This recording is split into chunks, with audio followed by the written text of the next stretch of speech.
Welcome everybody to the fourth in our series of breeding webinars.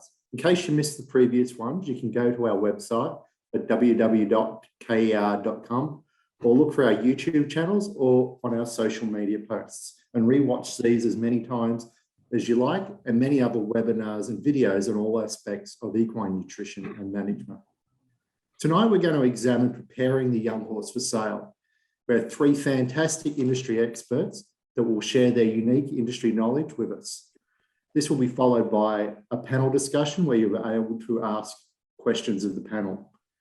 I'd like to introduce, in order of speaking duties tonight, firstly, we have Dr. Peter Huntington.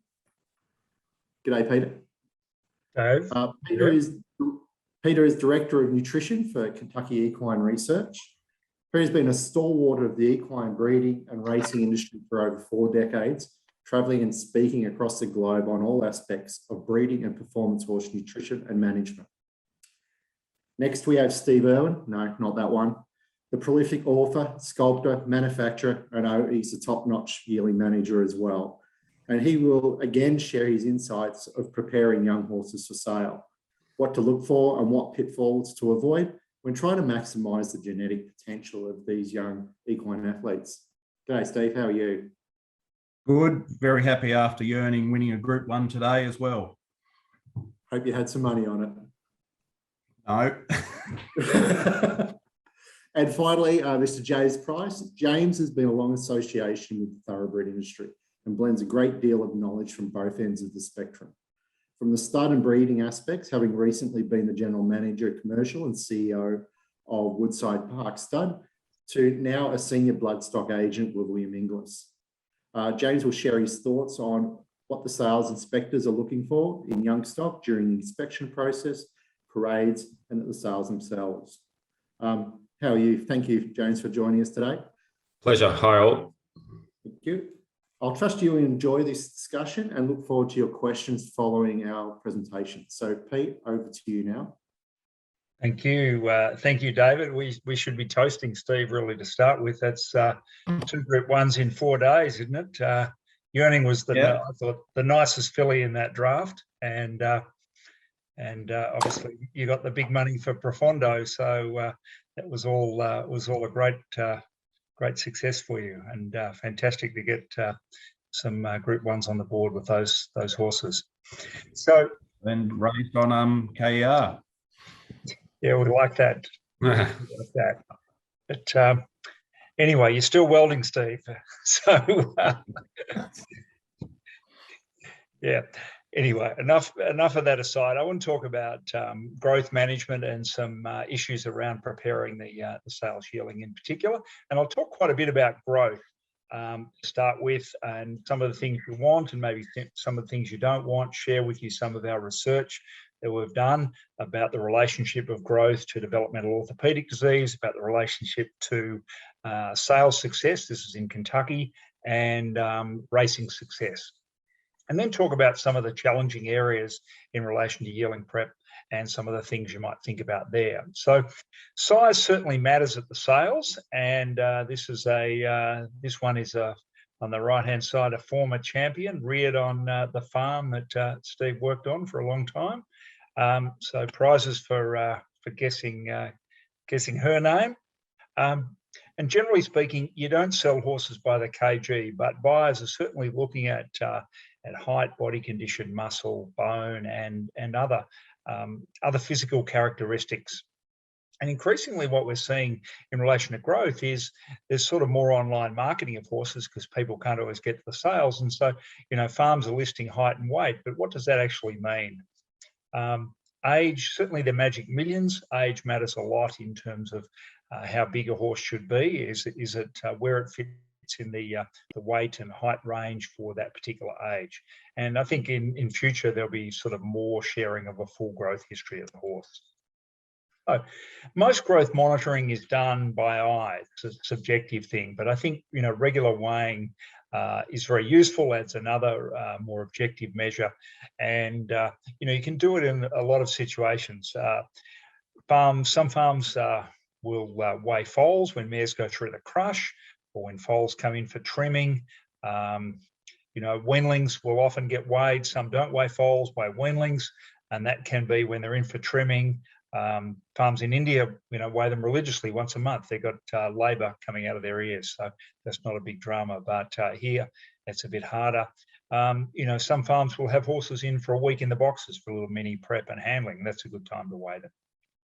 If you are doing it, measuring height adds value, because the interpretation of the weight depends obviously on the height of the horse. The taller the horse, the heavier they should be. And so looking at the two of them together is a really good thing. And we've got some software, GrowTrack, that we developed 25 years ago in response to the weighing of horses in Kentucky, which helps breeders interpret, record and interpret measurements that they make. So there's a little look at the GrowTrack screen, some of the things it can do. You set it up by recording the birth date and the sex of the horse, and then pick the reference file. We've got reference files for around the world. And then as you go on, you'll track growth of a particular horse. So this was a foal born in May 2016, was always bigger than the reference curve.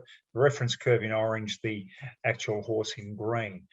So this was a nice, you know, well-grown specimen the whole way along. More realistic or more valuable if you record height as well. And what happens in Kentucky with a number of farms there is one of the feed companies provides a service where the same guy, Steve Cadell, goes out once a month and weighs and measures all the young horses, does body condition score the mares as well, and that's a service that they provide. And it's a part of the ability to do that in Kentucky is there because it's a very concentrated area and got a lot of high value horses. So this horse, you go, yeah, well as being heavy, it's quite tall. And in fact, at some of the times, its height is proportionally bigger than the weight. So it was a little rangy, perhaps at some stages as a weanling. You have a record here of the summary, and you can see you've got not only the weight, you've got a reference curve. So the key thing is what you compare it with. You've got to have something to compare it with, and that's what we've done this in GrowTrack. We've got more growth measurements than anybody else, and we've been actually able to put them into percentiles. And doing the percentile thing's a key thing. Anybody who's had children will know that kids get weighed and measured, and they're put on this percentile curve. And to explain the percentiles, percentiles over here on the right. So there's weight. I'll explain that in a minute. There we have height, and the difference from the reference height at that age and sex. So key thing is age and sex determines and country determines the reference value. So Australian horses and New Zealand horses are bigger at the same age than, say, English horses are, or Japanese, and they're a little bigger than Kentucky ones too. And then we have got the percentiles over here on the right-hand side. So this was a pretty big foal when it was first weighed, 86 percentile. So that means it's bigger than 86 foals out of 100. And there are 13 that are bigger than it if you line them all up in a line. Then things change, it sort of heads around, but it's always around that 86, 90%. So that's a big foal, and that may have some performance advantages, as we'll see later on. But height-wise, generally pretty proportional. So here's a ranking of the foal during its life, and the average figures for height in orange and weight in green in terms of its percentile numbers. And so it was always a pretty big horse. And that's a good record of the whole history of the horse. And I think, yeah, if I was buying yearlings, then I think that would be interesting information to have. So here's how you look at the whole percentile thing, and it's an accurate way to compare horses in a big data set, ranks an individual yearling or foal in a population regardless of its gender and age. And so most of them are in the middle, around the 50th percentile, the biggest proportion of the population, and then we get lesser numbers with the bell curve at either end. So perhaps we're wanting to be in the middle, but anyway, I'll explain some of the benefits or some of the associations with different places in that growth curve that we've discovered. So we did some research 2 years ago based on looking at radiographs and growth figures and then sales and some racing performance on 6 Kentucky farms over 12 crops with about 320 foals over 3 years, somewhat earlier in the 2010s. And what was interesting there is median sales price as a yearling, the bigger the better. Bigger the better. So this is just looking at their price. It's ignoring the genetics, and the genetics were pretty good. You know, the mares on these farms were high-class mares. They were sent to good stallions, and you'll see the number of stakes winners they got was very good. But bigger is better. So 4th quartile, they made more money in the sale ring. So that's the top 25% in terms of weight and in height. Now, in Australia, I think the height thing is different. So horses that are too big can get marked down. So maybe you don't want them in that at the extreme end of the 4th quartile in height because certain people are less keen on those sort of horses. As far as body condition score, again, this research has never been done in Australia, but in Queensland, some work we did some years ago, Clarissa Brown-Douglas was involved in this research, one of our nutritionists who's out here now. And Clarissa, they found that, you know, most of the yearlings that were sold had a body condition score on the American scale of 6 to 6.5. Now, in general, in terms of where I've been for sales, the body condition score, the highest body condition score I saw was in South Africa. Then we had probably Australia and New Zealand, then the US and England and Japan would be lower body condition scores. And that's really a reflection of what the market wants. So it's what the buyers want to see, not necessarily the individual, you know, body condition of the horses or the preferences of the managers. It's driven by the buyers. But in Queensland, having a body condition score of 6 gave you a better chance of being sold compared to 5.5. You know, half the yearlings that were, if you look at the yearlings that were body condition score 5.5, then you've got a lot less sold in that group than you do with a body condition score of 6. So that's suggesting 6 is the ideal one. And we did the study Clarissa and Joe Pagan did back in 2006, looked at racing performance, and they had 4,000 horses with some elite performers in there, some Eclipse Award winners and a lot of horses. And one of the interesting findings is the elite horses were bigger and taller than the others. And this is as yearlings. So we can probably put Profondo in that group, Steve, I'd reckon. Tall and moderately heavy growing horses were more likely to become successful athletes. So that was the summary. But being small had some advantages. The horses that started as 2-year-olds were smaller than those that didn't. So the bigger horse was less likely to start as a 2-year-old, and they ran more and they had a higher winning percentage. So this is actually data that from the recent study, you can see there the 2nd quartile horses as yearlings in both weight and height had the highest, the highest strike rate in terms of those that won. Smaller horses were running earlier, running for longer. Does that mean they're more sound? Or maybe they weren't rushed off to stud quite as early, quite as quickly, that they didn't have the same stud value. But the really small horses, and people know this as both foals and as yearlings, fewer winners, stakes winners, and lower earnings. So if you look at the stakes winners, yeah, they won some races and about the same as the 3rd quartile ones. But when it came to winning the good races, the sweet spot was there in the 2nd quartile again in this group of horses. And we're trying to replicate this work by adding other countries, including Australia, New Zealand, England, and more data in Kentucky to help us get a better understanding of this relationship between size of the yearling and performance.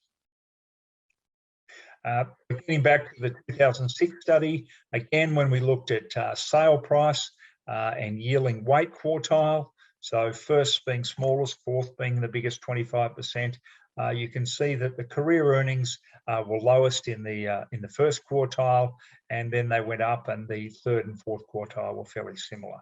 So that was the median career earnings. Now, the elite performers tended to often be in the fourth quartile, but the median earnings were third and fourth were similar. When you looked at the percentage of stakes winners, so that's on the right-hand side, second, third, and fourth were all the same. And again, it showed that first quartile, so the smallest 25% of yearlings didn't win the same number of stakes races. And that's obviously not something that people are looking for when they go and buy them at the sales. They all want them to be stakes winners, particularly colts that can go, who win Group 1 races and go on to be syndicated for massive amounts. So is bigger better? To some degree it is. Heavy, tall yearlings, and this is Kentucky data, sold for the highest price. They had the most graded stakes, the most Group 1 wins, but if they're too big or growing too quickly, there are increased risks of developmental orthopedic disease, or probably the biggest bugbear at the moment of the sales is failing the scope. And so recurrent laryngeal neuropathy is probably, has been associated with taller horses and longer necked horses. So tall yearlings certainly in Australia appear to be marked down to some degree. But then you've had some very tall yearlings that have been absolute champions too. Some of the stuff, the work we've done, relationships of foal growth and developmental orthopedic disease. So this is looking at the other area and looking at different ages of horses. So there's a variety of factors, as you know, that can affect foal birth weight. And age of the mare and parity are probably key ones. Length of pregnancy, abnormalities such as placentitis, month of birth will affect it. And the genetics of the mare and stallion. Climate and environment. India has smaller foals than, for example, so 50 kilo will be the average birth weight over there versus, 55 or so here. So the number of factors that can affect it, and but there are associations between. This one shows you the month of birth actually. So here's an interesting, and this is in this Kentucky study. So when you looked at January foals, most of them were in this less than 50th percentile, so the smallest half of the foal population. And very few of them were in the above 50 percentile, and then completely the reverse is happening in April and May foals. And that's interesting because it does relate to some of the findings we had about OCD incidence. And there was definitely links with OCD incidence there. This one's an interesting one, looking at the effect of the stallion on foal body weight and height.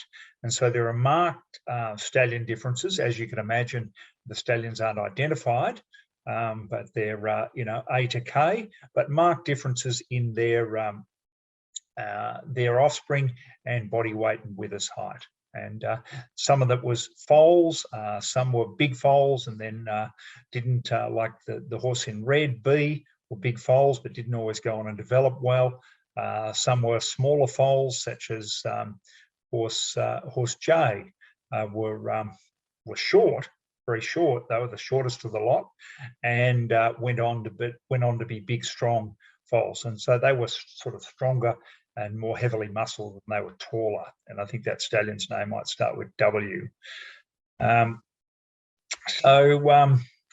we looked at the incidence of survey OCDs in foals in different body weight and height quartiles. So this is foals in the first month of life, and this is association stuff. It's not cause, but there's a definite association between tall and heavy foals and a greater incidence of OCD, particularly stifle OCD. So you can see here on the left side, we're looking at weight. On the right side, we're looking at height. So small foals, the less than first and second quartile had about half the incidence of compared to foals in the third and fourth quartile. With height, it was even more marked. Dramatic difference here between the shortest foals and the very tallest foals in terms of OCD. This is looking at surgical OCD. So about 10% in the study of foals were sent for surgery after weanling sales. And interestingly, Some of those that went for surgery, the ones that had hock OCD were sent for surgery. They then came out and sold for more than the session median, the sale median, and they won more on the racetrack. So having hock OCD was positively associated with performance, stifle OCD not so much. So here we go again, we can see that in terms of surgical OCD as both weanlings and sucklings, and in fact then third and fourth quartile were strongly associated with having more surgical OCD. So that big foal, that great foal, may well have a cracker, as they call it, may well have a higher risk of OCD. Height-wise, it was really only the very short ones that had the lower risk. So the short and light foals had a lower risk of, or a lower association with having OCD, and I suppose you'd say that as a lower risk. So survey radiographs, OCD summary, greater incidence in heavier and tall foals, low in the very short ones. And we've put some Australian data into this as well, and we found there was about a 9 times risk of stifle OCD in the heavier. So that's the greater than 50th percentile foals. So the big foals have got a 9 times risk of stifle OCD. And it's certainly in Kentucky, the highest incidence was later in the year. These were April foals that were bigger anyway, so there was this seasonal effect. There weren't as many out of maidens, and they had the higher incidence of OCD. Now, some of that OCD, if it was stifle OCD, not so good for the sales, not so good for racing. If it was hock OCD, it didn't matter. In fact, they made more money. What about sesamoiditis? Sesamoiditis is a bigger issue in the US than it is here. And it's always a challenging one because you get dramatic difference in veterinary interpretation of radiographs and what's sesamoiditis and what isn't. And I think one of the key things there is if you've got changes on the radiographs, get the ultrasound scanner out and see what the suspensory ligament is like. Because if you've got damage to the suspensory, then the changes on the sesamoids on radiographs are more significant, particularly for racing as a 2-year-old. So here we don't have much relationship between body weight from yearlings that had sesamoiditis in their surveys. Not a lot of relationship there. That's body weight at different ages. So there's not a lot going on there. They're all fairly similar. And no effect while the foals were still nursing or weanling stage beforehand. Now, on the other hand, height, yeah, there was something there probably. And what we think is going on there is you've got this sort of increase of tall foals in the group that had sesamoiditis. So you got more tall foals as weanlings. So they're growing upward rapidly. So they get a significant height gain. So instead of having a sort of relatively even spread as foals in the different height categories, yeah, we've got a lot more in the fourth quartile. So growth in height can seem to contribute to an increased risk of getting sesamoiditis in the surveys, and they were about 24%. So there was plenty of sesamoiditis being diagnosed. When you look at body weight, what was happening there is the body weight didn't really matter, but it was putting weight on after the survey x-rays. So as a yearling, which is sort of, most of them x-rayed as, some get x-rays as yearlings, some as older weanlings, but you can see here the average percentile, so we had 16% with sesamoiditis, and they were heavier as yearlings than they had been as weanlings and sucklings. So it was putting weight on that seemed to be associated with the risk of sesamoiditis. So large weight gain. So the summary with sesamoiditis, what was interesting is that was seen in the smaller foals, the February foals that were a little smaller at birth and then probably grew rapidly in height as weanlings, and particularly they get the good pasture in autumn. They get more of that as younger horses, And so the seasonal conditions and pasture availability make a big deal. Spring sesamoiditis, height gain, and its sale related to average sized foals that stack the weight on.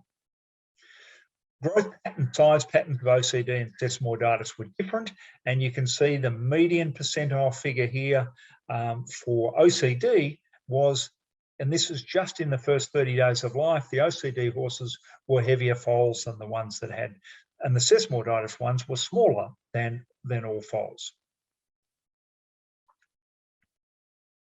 So that brings us to sale inspection time and some of the challenges of feeding the horses. So I think you've got to go, okay, you know, how we're managing them. There's a lot of genetics in what you're going to do about growth. There's climatic factors, environmental factors, there's disease, how you feed them. And then when are you going to have to change things in terms of the way you manage them? Old style feeding of yearlings in Australia was you kept increasing the amount of grain you fed. And you know, a pound of grain per month of age, and you can't feed young horses too much grain. Well, that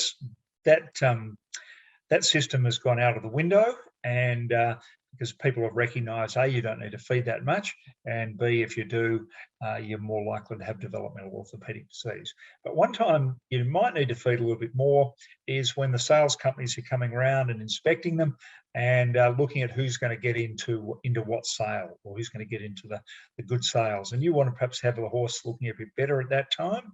Now, James may tell you something different about that. He may rather see them in a natural state, but I'll let him tell you that when he speaks later on. But as a potential vendor, it's a tough time because it's you know, usually the end of winter, but it's nice, you know, the sales company can see more of the horse if the coat's a bit better. So and if they've got a bit more muscle, or perhaps a bit more subcutaneous fat that can look like muscle, then they'll rate them higher. So I think there's merit in increasing the amount of energy you feed horses and adding some fat for the extra coat. Both of those things will help the coat for a few weeks before you're going to get the sale inspection times, so that you don't have a yearling looking like that.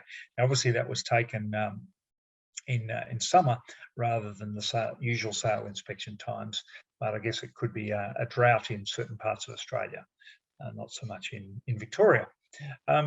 So that's some thinking about sale inspection times. That's something that you need to be concerned about. Now, what about before prep starts? What are you doing there? And there's a few things about handling, and you want to avoid growth setbacks just beforehand, because one of the things you don't want is a horse growing too much during that prep period. But I think important to adjust to the feed you're going to use in prep. So you give them some exposure to the feed. A lot of people will change their feed in prep, feed something in the paddock, and then feeds certainly increased amounts, but also new ingredients. So expose the horse to that feed.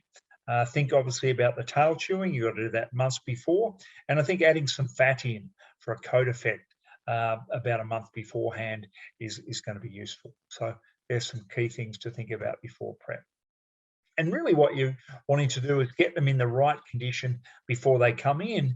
And then it's a whole lot easier. You don't have to try and take weight off. You don't have to stack the weight on.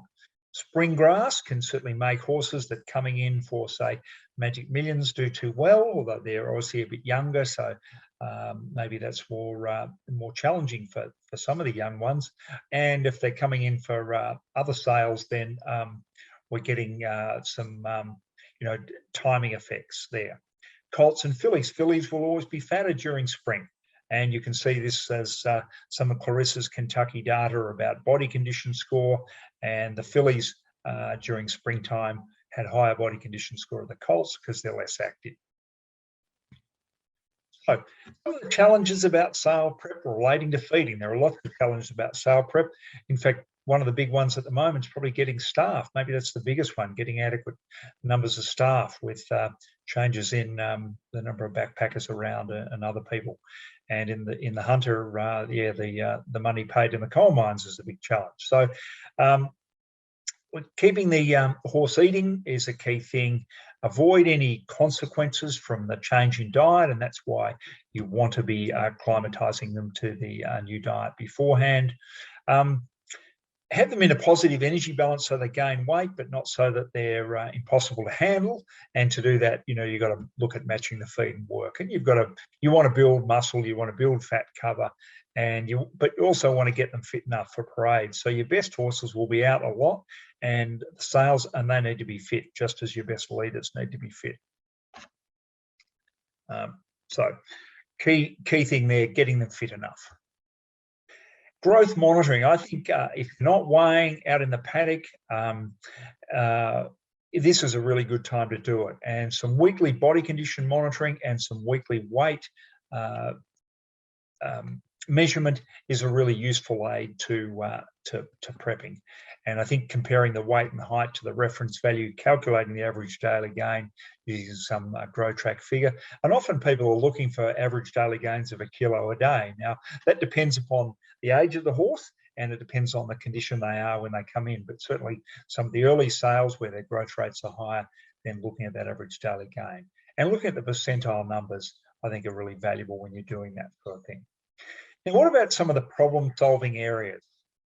And so I'll go through some of these. I won't read out that list now, but there's a lot of problems, and Steve's, encountered more of them than most of us have had hot dinners. And he's one of his successes as a yearling manager was overcoming those problems. So, one of the key things is you need to get weight gained, you need to get weight lost, you need to hold them. And it's all about this combination of adjusting feed and work. You've got to adjust the feed and the work, and the body condition of the horse and the weight, if you're measuring them, to get the right sort of the right outcome on the day.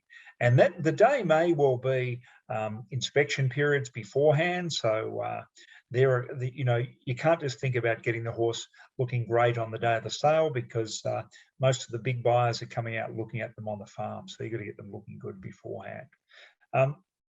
Weekly monitoring of weight gain. For this horse, we had differences in average daily gain. It came in, did a little better than average, then had an average week, then had a week where it stacked the weight on. Now, I don't know why that happened, but, I'd be a bit concerned about a weight gain of 3 kilos a day, which that one was doing. And maybe the work dropped off and the feed kept up, but you don't want to have that too much. So I think keeping an eye on the average weight gain over a week is a good thing. It's all about, the key thing in terms of weight gain, the amount of energy you feed and how hard you work them. Extra energy won't determine height. It will certainly influence top line, will influence behavior, and will influence coat. So you've got to sort of, look at all those characteristics and how you want the horse to look when you get to the pointy end of it all with the big inspection, the big parades, and then when you get to the sales. A lot of energy sources you can use, and it's a matter of how you combine these in a safe program, and one that gets the right result in terms of body condition, behavior, muscle development, etc. So some of the issues you can have the horse that's, and particularly this seems to be an issue with smaller fillies, cresty and too fat. And if they're small, being too fat seems to accentuate the smallness. Key thing here, I think, is to try and make the changes early in prep, and working them extra, maybe using grass hay rather than lucerne hay, small hole hay net, so that they take a bit more time to eat, and lower concentrate intakes than your average horse, your big colts. It may just be a balancer pellet or a 2 kilo a day concentrate. And this is not the horse that you want to be pouring the extra fat into. Minimum fat intakes to get the coat right, which is probably about 60 mils of oil, or if it's in the concentrate, a 2 kilo a day concentrate, probably enough there, minimum equijoule if you're using that. Now, the opposite end of the spectrum, we've got no neck, no top line, no muscle. So here you've got to work hard, and this is where your skill as a manager comes to play. More calories and getting them to eat enough is a key thing. I think a lot of these horses need 3 feeds a day so they can optimize their digestive health and get those the size of meals into them without the risk of colic or laminitis. For necks and top lines, working them in a roller is a great aid. And I guess you've got to make sure that physically they're okay. So I mentioned physio or acupuncture there. Some recent evidence about added branched chain amino acids, and there are some feeds come out that have got added branched chain amino acids, and they can help with putting top line on and building muscle. Equijewel's certainly been used for that with top line and neck over the years, and super fibers, the beet pulp, soybean hulls, Speedy Beet, etc., and Maxi Soy that can be useful in those circumstances as well. And often these horses add loosen hay, I think, is useful. Now, difficult to put weight on if the horse won't eat, if it's turning its nose up at the feed. One of the things here, look at the workload, how hard you're working it. Maybe you've got to reduce that. Is there pain? Well, you've got to control the pain. If the pain's coming from ulcers, control the ulcers. Look after the hindgut, and that's about what you're using to feed it, the size of the meals, and perhaps hindgut balancer. And I think a key area here is probably the mental health one. So looking at optimizing that. Smaller feeds are usually eat better with smaller feeds, so they can be split up. And maybe you've got to sort of use some trial and error about what's the most palatable feeds. But if the horse will only eat so much, then putting some concentrated energy in, oil, Equijewel, etc. Now, sunflower seeds. And one of the drawbacks of oil, great source of energy, but you put too much in the feed, the horse won't eat. It becomes less palatable. And that's where some other things like sunflower seeds or Equijewel are more useful additives, because it doesn't seem to have the effect of palatability and gets the energy into the horse. One of the factors that, one of the reasons why horses won't eat is gut issues, and that could be gastric ulcers or hindgut disturbances. So here you're thinking about having enough forage for horses. They've come in off the paddock where they're grazing 24 hours a day. They might get out and have a bit of grazing, or maybe there's none in the yards, but they don't get very much. So I think, in the early stages, unless they're fat, ad-lib hay is the way to go, and particularly if you've got a horse prone to ulcers. Cut the meal size down, reduce the amount of starch, make sure you've got barley and corn that are heat processed, not just plain old rolled barley or cracked corn, and putting enough added fat in so you can reduce the amount of grain that you need to feed. A lot of people will give omeprazole courses soon after the start of prep, or some of them will give them to the bad eaters. Loosen hay and loosen chaff before work are really useful, and that puts gives a buffer in the stomach, so stopping the acid splash. So getting some loosen into them before they go on the walker or get lunged, I think will be is a useful aid. There's some benefits around gastric ulcers on omega-6 fatty acids rather than omega-3, and you can also add some coating agents and buffers to the feed. Here's just the slides showing the impact of feed before work on acid splash, and acid splash is one of the considerations that can dramatically increase the risk of ulcers. The benefits of loosen there. Keep the hindgut as well as the stomach. Keeping the hindgut happy will make a happy horse too. And a few strategies there: meal size, processed grains, but often the amount you're feeding tends to overwhelm the digestive capacity of the small intestine, and that's where Equisure is useful. Behaviour-wise, some of the same things that we've talked about in the earlier sections here. Oat-free would be one thing people go to, but getting more out of the forage and more out of the fat. Bit more time spent in the walker or time spent in the paddock, and keeping them happy, and that's going to be more useful than, I think, a whole host of calming supplements. One thing you can't change is their height with feed. You look at, here's the the differences in height you'll get of these foals at different ages in Kentucky. So horse A in brown, they were always bigger, they were always taller. I think he might have started with T, his name, but they were going to be bigger the whole way through. So genetics is a key consideration. Obviously, height is as well. And in the early sales where you get, August foals and November foals, comparing them is a difference. So that's where some of the growth data is really useful for the later foals. But and if you're looking for similar percentile figures for your height and your weight, that tells you a story. That's where the percentile numbers are particularly useful. If you've got something that grows rapidly upward during prep, that's a challenge because they often don't gain as much weight, and you've got to be careful with the amount of work you do because otherwise you've got a greater risk of phytitis, I think. Providing enough nutrients, enough feed for them to fuel that growth is important. And that leads me into phytitis, which is a problem in knees rather than, foals would be a problem in foals and weanlings and fetlocks, but knees in yearlings, very strongly associated with offset knees or deviations perhaps in fetlocks, and associated with growth upwards. It's a time when you can't work them too hard, and you probably got to review the starch intake. But one of the good things about x-rays is that it tells the real story about what's going on, rather than buyers looking at a knee and thinking that's a bit of an ugly knee, when we all know the phytitis will settle down.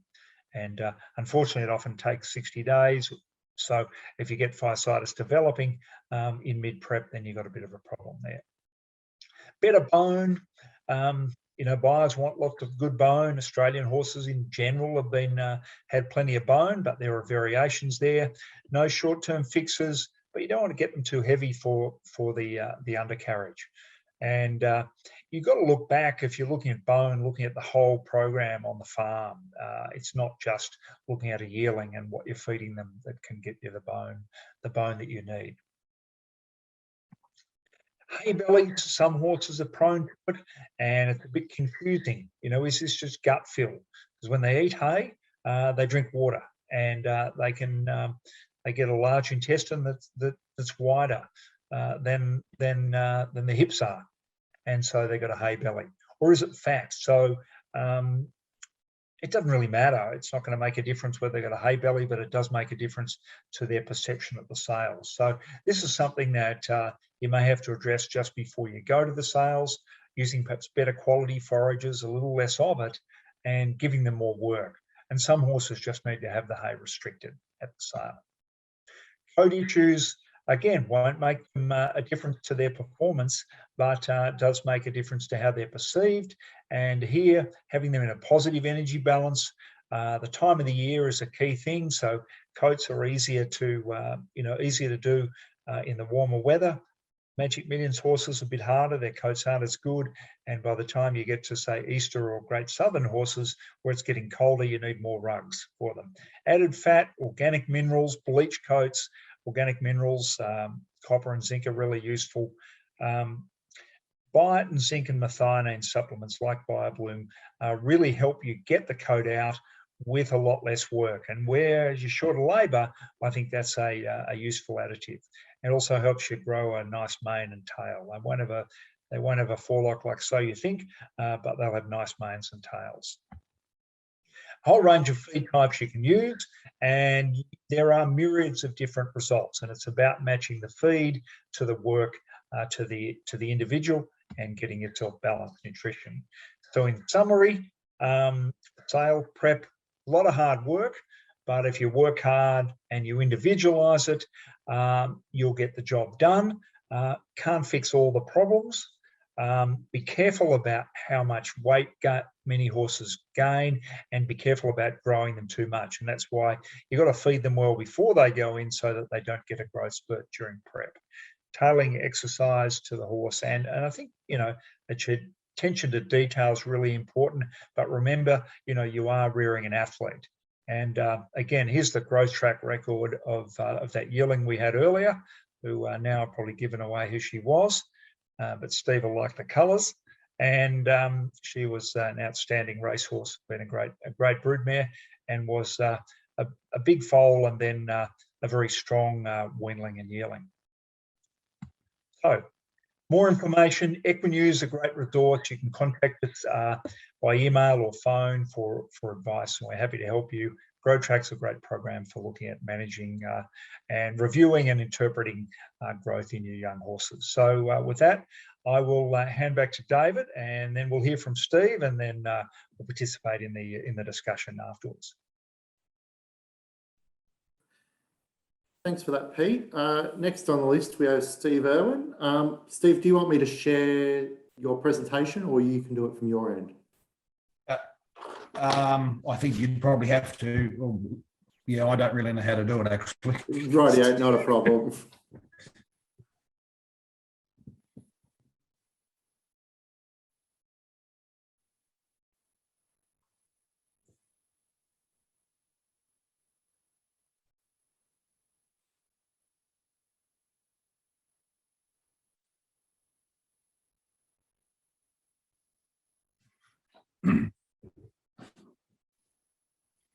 There we go. Right, so you probably if we go to the next screen, if we can.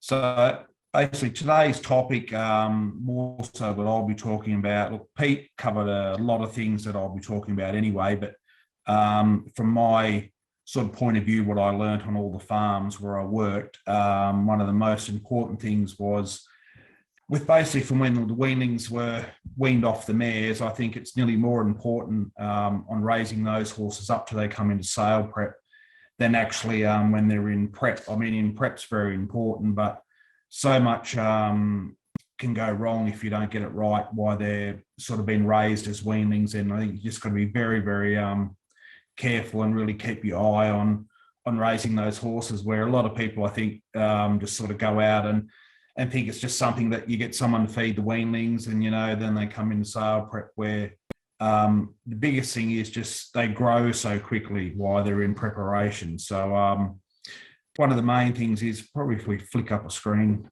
sort of there, if we can, mate, sorry.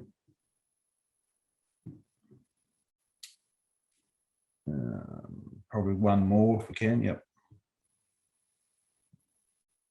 Sorry about this, guys. I should have learned how to use it. It's a bit there. So you can see, anyway, look, I've been in the industry for 40 years, 38 years preparing yearlings. I worked at a lot of the leading farms, and I've been very lucky to sell, you know, probably 30 or 40 Group 1 winners over those times on the farms I work with. And so I've got a very good sort of insight into raising those horses, and a lot what Peter spoke about, the different sizes in horses and sort of how they perform on the track. So it gives me a pretty good insight in to give you a little bit of advice on raising those horses. So next page, please, mate. So the biggest thing is with the weanlings, from once they're weaned, is most of the time they'll normally wean the groups. The August foals will be weaned first, September foals, and so on and so on. So a lot of the time is, we always know when they're weaned, they go backwards for the first probably 3 to 5 weeks. And that's even a stage where too many people already start to panic sometimes, going, oh, they look terrible, they look potty, they look gutty. And it's just been the stress of the weanling, getting weaned off the mares and things like that, and getting used to the group environment. So the main thing is, and that's one thing where the people like Peter and them come into play, is there's normally a set diet that you'll start the horses off, and you'll monitor on that, because the last thing you want is those horses just starting to do too well too quick once they've been weaned. So it's it's very important to set the diet and watch those horses, and you get a very good idea of how they're going in the first few weeks of their energy in the paddock. I mean, if you're driving in the paddock to feed the weanlings and they're all galloping and chasing you down with the quad and the trailer, it probably means they're too hungry. So that's where a lot of the time, and I think a lot of people don't even realise, you can be having a great year like we are this year and have a lot of good pasture there, but you still need a very good quality hay ad lib to them all the time, in my opinion. Too many people think because they've got green grass there, it's great. And especially even a lot of the time, the grass can just be, you know, it might be 1 or 2 foot high and it's not actually at its best. So the horses aren't getting out of the grass what they really need. So it's important to have good quality lucerne hay or a pasture type of hay in the paddock as well. So that is the key thing, is the person who's doing the feed run really needs to know what they're looking at and managing the feed. And it's got to be very accurate. And I think too many people, and I was a very big thing at Arrowfield and all my farms, is everyone has a different dipper size. So I think it's very important that everyone knows basically that's the size of per horse or per bucket per horses, not to overfeed or underfeed. So that's one of the most important things with the weanings, is setting that feed, weighing that feed regularly as well. so you know what those horses are getting. And that's that. Yeah. So I mean, you can have plenty of people go out and feed the horses, but then if they aren't as switched on as the person in charge, that person needs to be monitoring those horses daily to see how they're going. So next page, please, mate.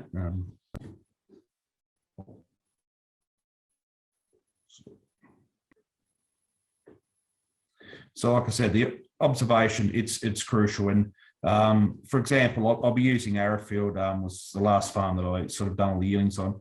A lot of the time I would do the feed up there as part of my job. And, you know, we had 3 feed runs, so I'd always go and do one and then do another in the afternoon. And the staff that I would have go out were very switched on as well. And one of the biggest things is just observing the horse's joints. And as Peter pointed out, a lot of the Phytitis and things like that, you need to be able to act on those issues before they sort of become a bad problem. And I normally find probably June and July, you'll start getting a bit more Phytitis and that in horses. And you've got to act on it then. For the issues you'll basically say having at the end of June are going to become a major issue at the end of August if you sort of don't check the horses back. But one of the biggest things is to, you can't overreact and go and sort of pull all the feed out of them all of a sudden. You've got to slowly do it. And that's why keeping your eye on them every day and monitoring those horses is really crucial to how you do it. And especially if you've got the horses doing too well in the paddock, it could be bullying the others out of feed. So that's where you've got to then make different mobs, you know, and you have the bigger, the smaller and the medium horses, ones that aren't doing too well. There can be other horses in there that are quite shy. So you've really got to get to know those horses and those characters, because it's just so important. I mean, if one of those horses isn't getting the right amount of feed, when it comes X-ray times, you could have certainly some serious issues. So it's really crucial to be able to manage them properly in the paddock.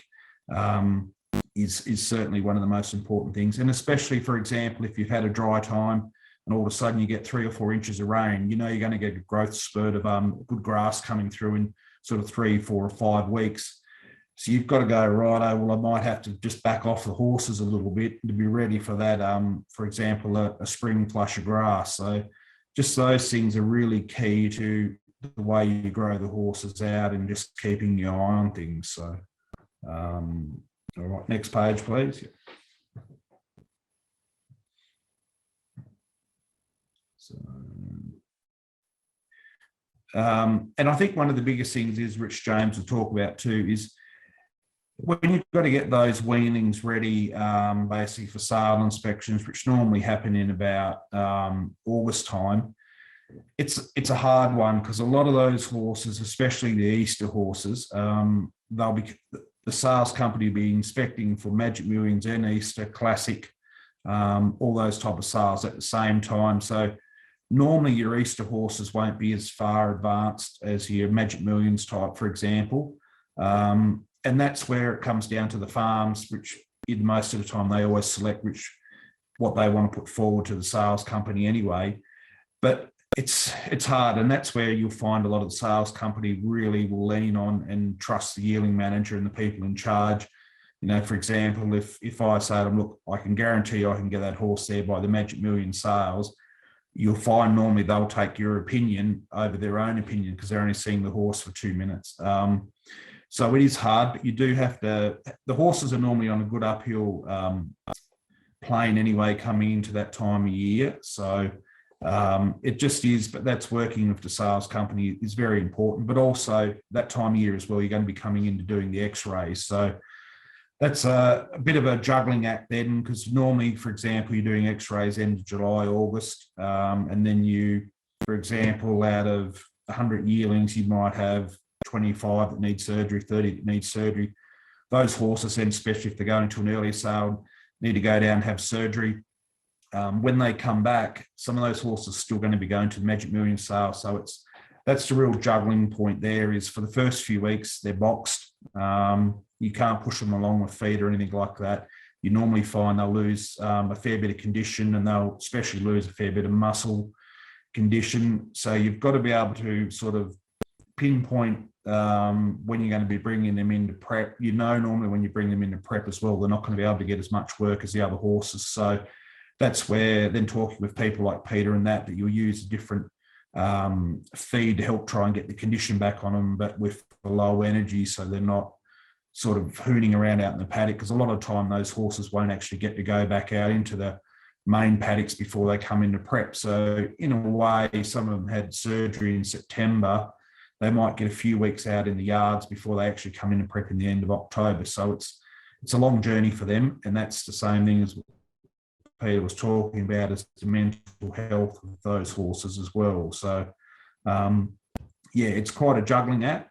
And that is one of the key things. And like I said, Easter horses is normally not too bad, because those horses, or going to Melbourne, have got more time to get over the surgeries and things like that. They can get time back out in the paddock and come back in. But yeah, so that's sort of where that balancing act is. But that's, like I said, it's always about observing and looking towards the future and getting to know your horse. And that's where the key people in any yearling prep team really need to study and get to know those horses, so they can plan for the future for those horses is, I think, one of the most important things. So one of the key things that you'll notice with any weanlings, if they're growing too quick, is they'll normally go very upright in front or upright behind, and they'll knuckle over in the hind fetlocks. And that's a key indication that they're just growing too quick.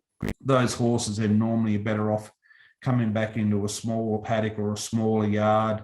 You'll readjust the feed, and that's where a lot of the time we'd talk to Peter and formulate a feed for those horses where they probably get more of the balance of pellet, chaff and hay and things like that, and pasture hay, just to try and slow them down a bit. Because normally a lot of the time when that might be happening, you'll find you probably could have an X-ray issue in the stifle or hocks and things like that. So it's pretty important to just sort of monitor those horses and act on it before there's a major issue with them. So, all right, next page.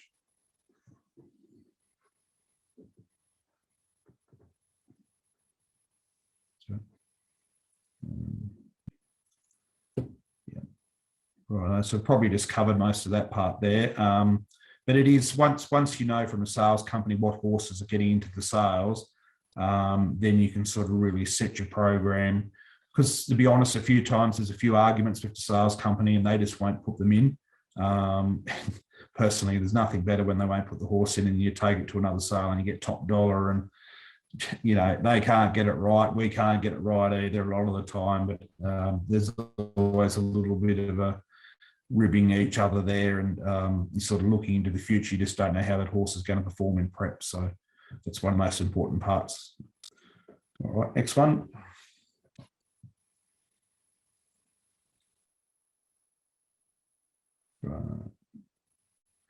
And like I said, yeah, getting help from KER, that was one big thing that we worked in with Peter all the time. And Peter would come out to the farm, would probably drive through at least twice and look at the weanings out in the paddock. And it's just great, and whether it's Peter or someone else experienced on the farms, to just get another eye to look over the horses. And because sometimes you can be looking at them too many times, so it is always good to and look, these guys that work for the feed companies got great knowledge, and yeah, it's a bit of reassuring sometimes to get them to look at the horses, run the diet with them as well, and set it and look at the season that you're having and things like that. So I think it's very important to working with the KER team. And like I said, for the last few years of farms I worked on, I was using the KER products, and especially then time when we come in prep as well, like Peter spoke about the bio bloom and different things, and be quiet and all that. And that's the same as you get to really know when they're in prep, how those horses are going to handle prep.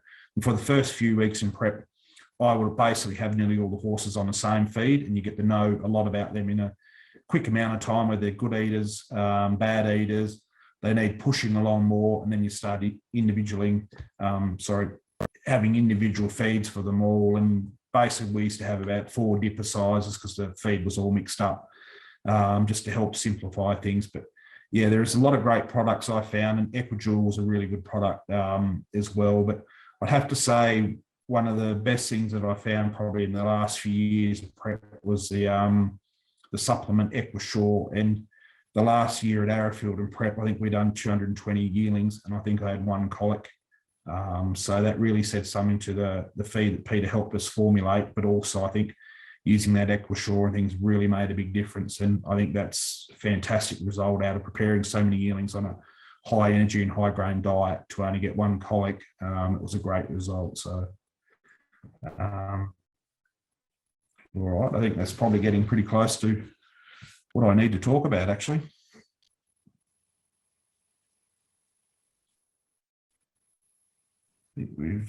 Yep. Oh, sorry, weighing. Yeah, so I mean, the good thing is a lot of people, some people use scales. I probably didn't use scales the last few years. I would use my eye, and I would actually inspect all the yearlings at the same time every day in the afternoon. In 7 days, I'd look at the yearlings at least 5 days a week, and always look at them the same time of day, and we'd adjust the feeds up and down, and I found that a very good tool for in preparation. So, and that's then we'd change the feed, might go from a big to a medium. And like Peter was talking about, the fillies that would get fat and cresty, so we'd have to really check them back, especially because in prep, if you start seeing getting that way early in prep, it is very hard sometimes to really hold those horses.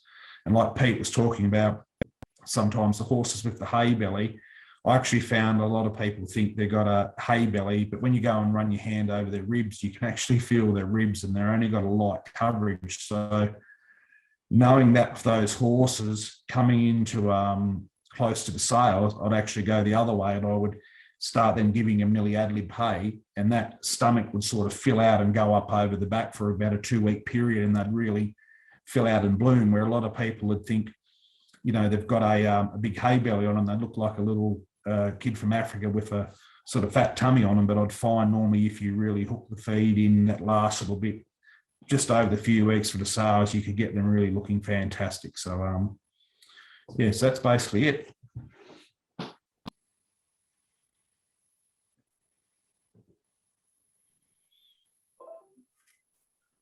Thanks for that, Steve. That was great. And everybody, please remember to put your questions in. So after James is finished, we'll have a panel discussion so we can answer any questions that anyone wants to ask us. So our final speaker tonight is James Price from William Inglis. A couple of questions for you, James, is can you outline your role at Inglis in terms of selecting for the yearling sales? Yeah, sure. I'd just firstly like to start. I'm just glad that Steve prefaced his comments about sales companies making mistakes with vendors also making mistakes. It is a tricky game, isn't it, Steve? But yeah, my role as part of a team at Inglis, we look at, in the last few months, we've looked at about just close to 5,000 yearlings, and that's sort of a third of the 15,000 foals born each year.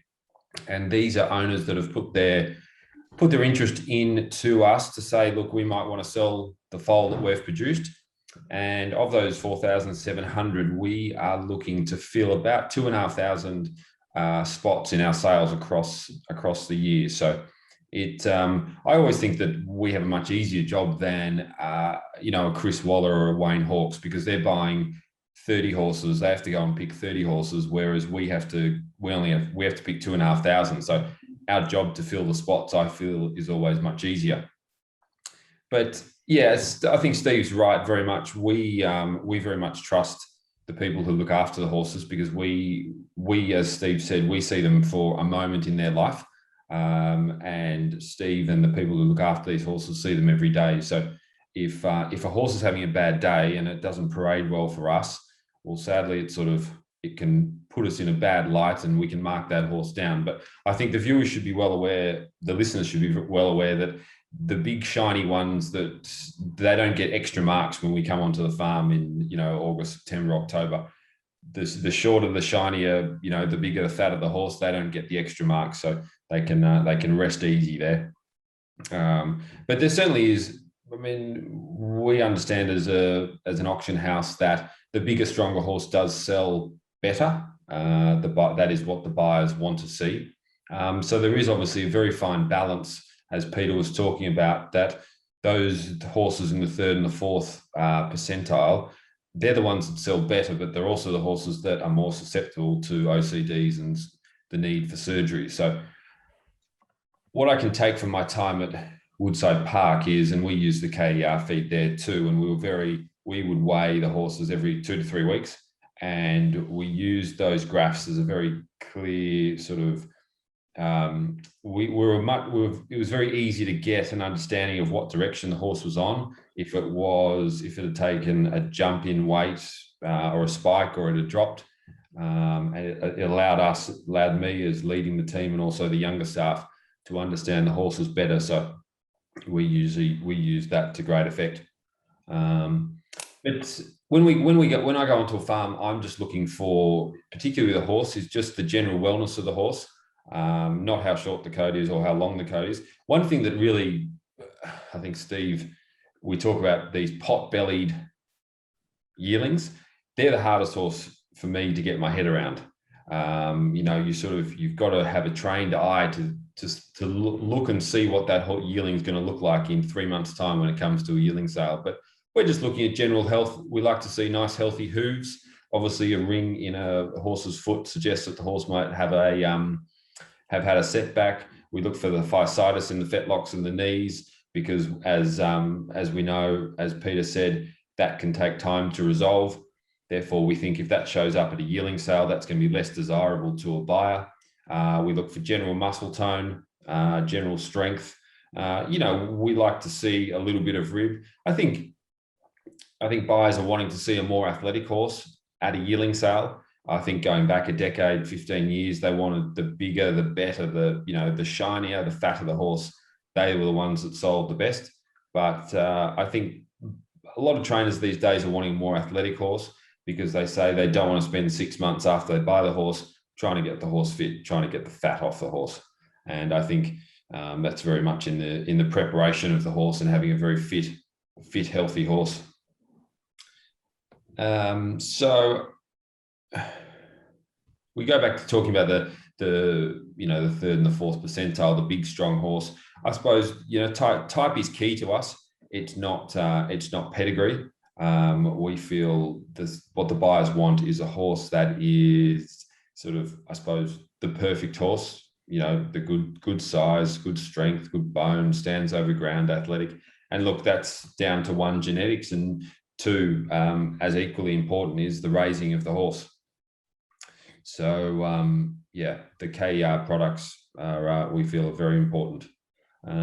Peter touched on an interesting thing with height and weights. Last year, obviously, we were very restricted with movement. Buyers were restricted with movement getting to sales, and we started to record heights and weights on our websites for buyers who couldn't get there. And I certainly agree. Yeah, obviously, knowledge is power. So it'll be very interesting to see where that heads, and where the growth charts actually become available to buyers down the track. So that's probably a bit of a synopsis. What are the main differences you see now with the prevalence of weanling sales and also online sales? So are you looking for anything different than your normal traditional yearling sales? The online sales at the moment, I mean, obviously the strength of them is incredible. It's interesting. We don't select for an online sale. We don't select for a weaning sale. So we're not out there in the paddocks trying to choose the best ones. The yearling sales online, it's a slower burn. It's a less mature market than certainly the tried horses and broodmares, because people really like to touch and feel a horse at a yearling at a sale. So I think that market is slowly developing, but I do think a live sale where people can touch and feel and see a horse see a yearling will always be the number one. Fantastic. James, can I just ask you a question? What importance do you place on the horse's ability to walk? When it gets to the sales, obviously that's one thing the buyers look at a lot. What about when you're inspecting them in August or September before the sales?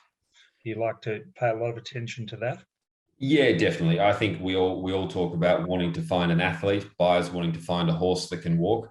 And therefore, that's obviously a key to what we try and find in September and October. So, look, we do put a lot of emphasis on a horse that can walk. So, I suppose advice to people preparing when a sales company is coming out, if a horse can show itself off at the walk, it's going to be marked well above a horse that can't walk, most definitely.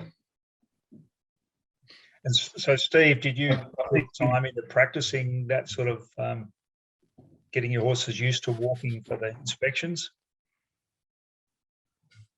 Oh, look, we did in preparation. They'd come in through the boxes and we'd handle them and get them to walk. But it was very hard. Like, for example, when Inglis's have come to Arrowfield, because, you got 260 yearlings or weanlings. A lot of the time we just have to look at everything out in the paddocks. We'd catch them up and pray them. Some would walk good, some wouldn't. You just wouldn't know in the time. But yeah, look, I think especially the smaller farms and things, if you can get them in and be very professional about it, it certainly makes a big difference. But these days, the horses are handled so much better. So whether they're out in the paddock or not, they can really get a lot better view on it anyway. Where in the old days, we'd take them in the paddock. If it had bad legs, we'd have longer grass. We'd put them in there and try and hide as much as we can so we could get them into the sales. You put mud on their feet if they had hoof cracks and lots of rings. So yeah, a few tricks there, Steve. Yeah. We trust all our vendors. Yeah. Thanks, Steve. Yeah. But that is the big thing is it's a big job for those guys to go around and look, and like I said, it's hard on them. They've got to look at these horses and try, and the same as we do, have to picture them at the sales. But also a lot of the time it's, they're driving around, they've got to look at the horses, you get tired, you get sick of looking at them, and you don't want to miss one either. So it's a bloody tough job for it. Like, and I really congratulate a lot of sales guys, because when you do go down to the sales and a lot of the time you see the drafts and you go, geez, they've done very well at picking the horses, and they can only pick the horses that people have to go in. And a lot of time they're very good at persuading you to sort of go to an Easter sale instead of a Magic Millions or this or that. And I tell you what, because they know the people that are looking for those horses, and Jesus, it's paid off big time sometimes. One of the challenges there is some of the genetics. You get some horses by some size that are sort of great foals, plain as weanlings, and then turn into great yearlings. And James probably had a bit of recent experience with some of those. But the written tycoon breed. That was what I was thinking of. Yeah. They can be, they can all go through their very ugly stage. They can, they fantastic foals, and then they sort of turn into very ugly ducklings. And, you're standing there with the vendor, and the vendor's trying to tell you that it was a great foal. And you sort of think, okay. And that's where the trust comes in. And you've got to trust the vendor that, you understand their abilities and understand their comments, and, that the horse will transform back into that wonderful foal. So, yes. Yeah, it's very much, sales company representatives couldn't do it alone, and we'd make a lot more mistakes if we did it alone without trusting the vendors. And look, the vendors know what sort of horse they can sell where, and hopefully we can it's probably a bit of an 80-20 rule that, the vendors will get 80% of the horses into the sales that they want, and hopefully, the other 20%, the sales companies can persuade them to take it elsewhere. And being at the top of a sale is obviously, being in the top 20% of the sales, the desirable characteristic, isn't it, rather than the bottom 20%? Yeah, most definitely. I always use that philosophy at Woodside Park. You put your put your horses in the worst company and yourself in the best company, because you really want a buyer walking away from an Arrowfield draft and saying, goodness me, that was an outstanding draft. And you want that as a vendor. You want to be the talking point. And And there are so many sales out there, and there's a sale for every horse to allow them to stand in that top 25%. And that may even be an online sale. You know, we're looking at sort of doing a bit of, you know, there'll be lots of yearlings in our December online sale. They may not have made the sale the vendor wants, or they need more time and the vendor's decided to exit them. So we'll have a number of yearlings in the December sale, and, you know, we'll have yearlings that will make, you know, 20 and 30,000 there, but because they're the top of what they're competing against in that sale. Whereas if they were held on for a May or an April or a May sale next year, they may only realize, you know, $10,000 to $15,000 because they fall back into the pack amongst their competition of that catalogue. Yeah. And the costs of getting them Agree. to that point are much lower, James. So it's one of the key things, isn't it? You know, the length of time you prep them for and is proportional to the cost of doing it. So. Online's phenomenal. You can, online. The key about online is the vision provided by the vendor. If you've got very good vision, you'll get a really good result with, as you say, with much less cost. And so therefore, hopefully better returns. Yes. Well, guys, we've got a few questions from the floor tonight, which is great. Direct this to Pete and Steve. What do you do feeding wise when you get bad initial X-rays? Well, I guess it depends. Yeah, that's a very wide question. I know. And it depends on the individual circumstance, whether they've got to have surgery or not, whether they have to be confined. You know, the general rule of thumb would be you reduce the amount of concentrates they're getting, reduce the starch, and look at often going towards a balancer pellet and trying to, you know, slow the growth down a little bit. And particularly if they're going to be confined for a period of time in either a stable or in a yard, then they don't need as much energy because they're not running around. That's a general rule of thumb, but I think it's a different, you know, it's not one size fits all. And it depends on how big they are, what the condition they're in, all of those factors. So, get individual advice for those circumstances. Steve? So I'll throw one in on top of that one is if Steve. Yeah. Sorry, Dave. If they're confined, Sorry, sorry. Go, Steve. You go. I think also, if, like I said, if you've had an issue there, I think it's quite important to look at what you've done with that horse leading up to those X-rays and try not to repeat it the following year. Look, you might just get a bad set of X-rays, but every year you keep learning of what you've done, what you've fed, the conditions, and is to try and reduce any issues moving on. And I think that's one of the most important things these days, is to learn each year from what happened the year before. And especially if you get a good year of X-rays, is to really try and replicate as much as you can moving on in the future. Yeah, great. The segue I was going to talk to Pete is if we're confining those young horses, can you talk a little bit more about the bone metabolism? What happens there? Yeah, that's a really good point, Dave. That bone responds to load. So when horses are in boxes or in yards and they're not running around, you've got the stimulus that exercise causes on bone to contribute to bone development, and continued development of bone strength goes away.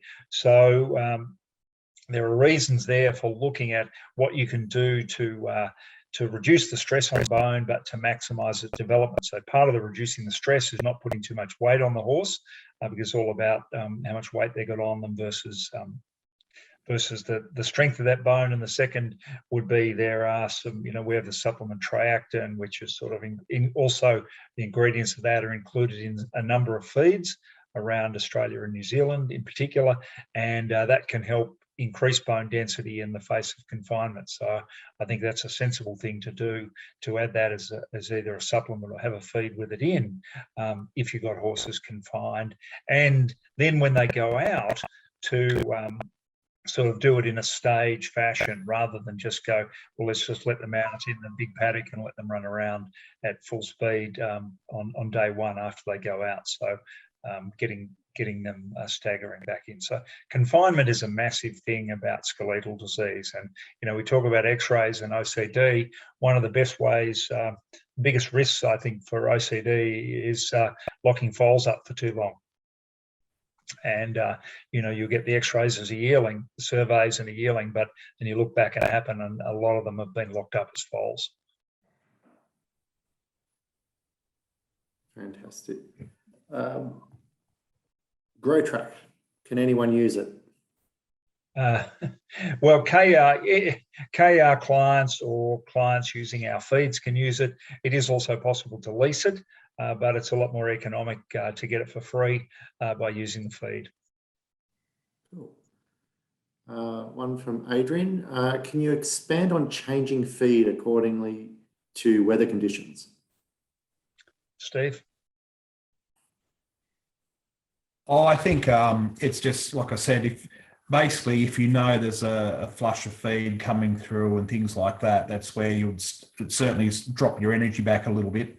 And, for example, if you're feeding 1.1 kilos of oats and balance a pellet in your chaff, you might say, all right, well, we know this is going to happen. We might drop them back to 0.7 kilos of oats and just see how they go. I wouldn't drop them back too quick, but you'd certainly would sort of get ready for it, and just to watch those things. And then if all of a sudden, you just see them drop off a little bit too much, then you just readjust it. But I wouldn't be going from giving 1.1 kilos of oats back to 0.3 kilos. You only just reduce it back a bit, but you've just got to look ahead, and that's all. And especially if the rye and the clover and things is all coming through in spring, for example, you just got to be ready for it.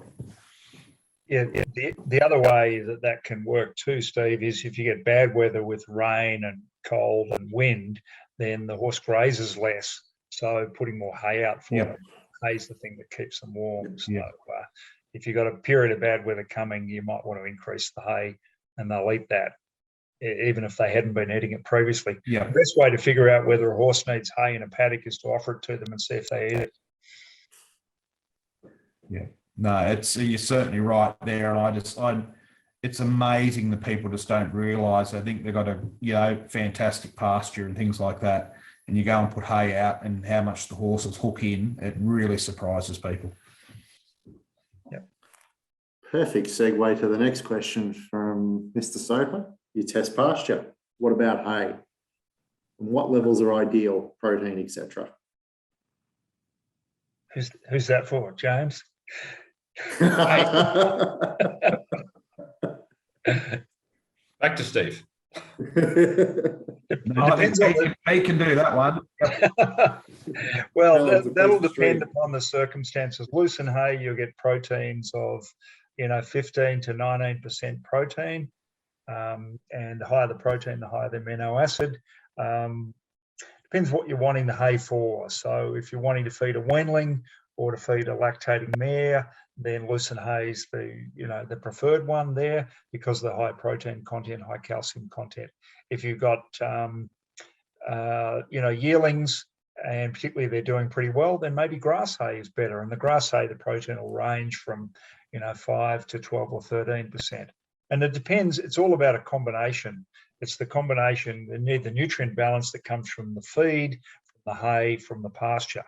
And that's where, we use MicroSteed to do the calculations and to put all that together.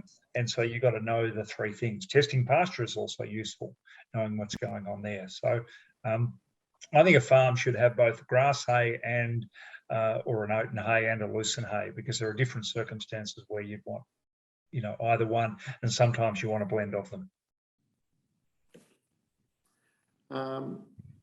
One from Peter. How does Inglis determine the sale order of a horse in catalogues, for example, book 1, book 2? And also, does the position in the sale, for example, early sale book 1, an advantage to yield higher prices? So how do we choose book one versus book two. So if we use the Melbourne Premier Sale in March as an example, traditionally speaking, the book one has always had about 550 to 600 horses, and book two has had somewhere between 2 and 250, depending on how many book one has, because we've got 800 stables. So what would go into book one? We have about 15 to 1800 entries in total for the Melbourne Premier Sale. So the book one, we're trying to choose the best sort of 550 to 600, and then the next best 200 to 250. How do we determine what horse is good enough for book one? Well, we first rate horses on their pedigree. So we give the pedigree, which is the stallion and the female family, a score of between 1 and 12. And then we go out and we look at all the horses and we give them a physical score, and we rate out of 80. I don't know why it's nowhere different to the pedigree score, but we rate out of 80. And a combination of the pedigree score and the type score will see where they fit into book one or book two. Another interesting thing about the Premier Sale is how is book one ordered? Well, it's ordered by the dam's first letter. So if your dam is Black Caviar, it's obviously a B, and then it's alphabetical. Next year we start with the letter J. And the reason the letter J is picked is because that is 5 letters on from this year's starting letter, which would have been, if we go back 5, let's say it's G. I don't know, whatever it is. My backwards in the alphabet was never a skilled one. And then the final part of that question is, does a horse make more money in the earlier part of the sale? No, it doesn't. I think most horses make the money that they're worth. If I at the beginning of a sale, if I had what I thought was a mediocre horse in terms of what that horse was competing against in the full catalogue, I would probably drop it back to book two. I think horses that are just run-of-the-mill horses very early on in the sale, they get missed. People aren't interested in those because as buyers are underbidder or miss out on horses that they really want, then they fall back to the sex sort of their B lists and their C lists. So, but if you've got a really nice horse, if you've got a horse in the top 25%, I think it'll make really good money, even if it's in the first hour or two of the sale. Fantastic. Well, that pretty much wraps up all the questions I've got from all our audience tonight. I've got a question, Dave. To Steve, when's your next book coming out? And have you showed the copies of the first two? How many are they heading for bestseller from self-published authors? I reckon they would be. Before I get on to my books, I just want to say that probably there'll be a few people maybe watching this that are sort of humming and hawing whether they're probably using the KER feeds. And I think a lot of time you guys probably, there's not even enough people out there that know the farms that use the KER products. And that's where I encourage them, to contact you guys to actually see the farms that are using the feed or the supplements. And I think people would be just gobsmacked at the winners that you guys produce. And I really think, and it's just not me trying to sway everyone, but I know the horses that I prepared on the KER supplements and the barrow stock feed and like that, it's just unbelievable, the results. And I know the other farms that use it, it's pretty mind-blowing. I think you guys are so far in front of everyone, and that's where I know you don't go out there and say we just won 1,000 guineas with a KER horse, this and that, but I think people encourage them to give you guys a call and talk about it. And like I said, it's a good system. And the good thing I like about it's very simple. And there's programs in place and things like that just work easy. And I think that just makes it so much easier this days to try and really optimize your sale price, to be able to work in with a team and things like that. And that's what I'd say. You guys are very, very good at what you do. And out of all the feed companies I've used over 30 years, by far and away, in my opinion, the best sort of deal with. And look, I've been dealing with you, Peter, God, I've known you for bloody probably 25 years and Joe Pagan and things like that, and makes a big difference with everything you guys have been testing and doing. And there's other companies out there don't even do those things. So I think it is the research that goes behind the products is huge. So that's just my little spiel anyway. But yeah, go onto my book site, stephenirwin.com.au, and yeah, buy the books. They'll be all coming out soon. So I've read them. They're good. They're good reading, Steve. So they help pass lockdown in Melbourne. Yeah, I think you got. He's even made notes in the columns. Anyway, there you go. Yeah, I'll tell you, I was pretty bloody good today. That filly winning, like she would have been an Inglis Easter filly, but when the COVID hit, yearling, they end up selling private. But geez, what a win! It was very good. Should be hard to beat in the Oaks.